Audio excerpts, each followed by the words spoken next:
morning. Today is Monday, March 21st. I'm Maureen Kyle with your 3 News Now morning update. Thanks for spending a few minutes with me on the WKYC Facebook and Instagram pages. And we start with Holly for a check of today's forecast. Hi, Holly. Hi, Maureen. And it's looking great as we get into the week. Temperatures will be warming up beautifully. It's the first full day of spring technically today.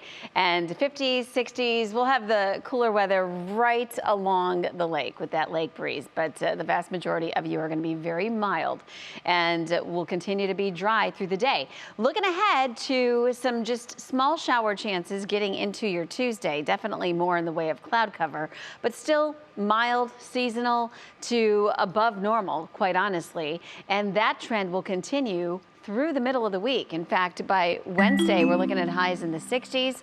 We'll have better chances for seeing some scattered showers and even some scattered thunderstorms for Wednesday afternoon. 50s and a leftover shower on Thursday. And then I think a lot of attention towards the end of the week is things will start to cool down. In fact, it'll end up 40s for Friday. Saturday early, we could see a couple wet snowflakes mixing in before highs only in the 30s on Sunday. But Maureen, I'll just tell you, we do warm up after that. Yeah, I mean, really, it's a beautiful spring forecast. Holly, thank you so much. Well, new this morning, Cleveland native MGK, short for Machine Gun Kelly, has a big announcement. MGK is going on tour and he's making a stop in Cleveland this summer. First Energy Stadium is his only stadium stop. The rapper and rocker announcing this news this morning. He is going to tour with rocker Avril Lavigne, world-famous drummer Travis Barker, Canton native Trippie Redd, and Willow Smith. MGK, whose formal name is Colson Baker, grew up in Cleveland, graduating from Shaker Heights High School in 2008. Well, the big story around here over the weekend, the Cleveland Browns have acquired Deshaun Watson from the Houston Texans.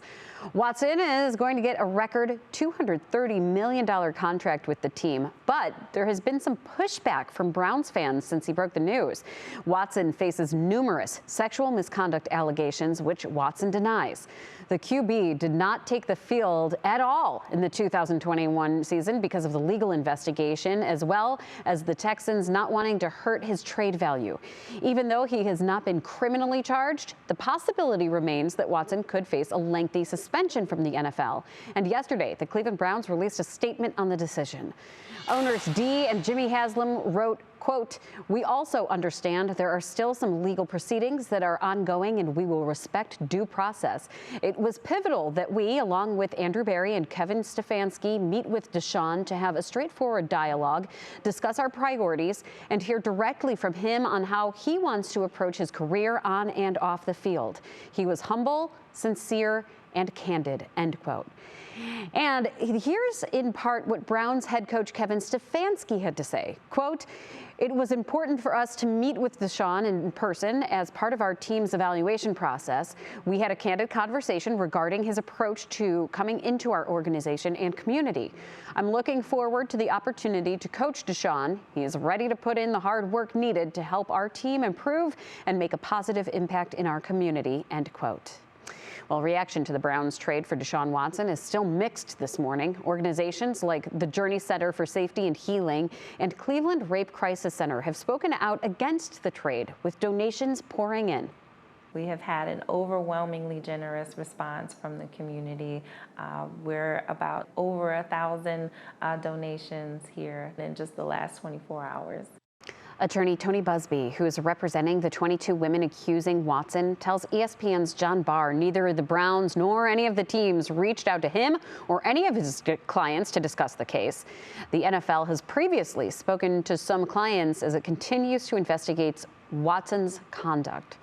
Well, a huge milestone for protection from discrimination against natural hair as the U.S. House passed the Crown Act.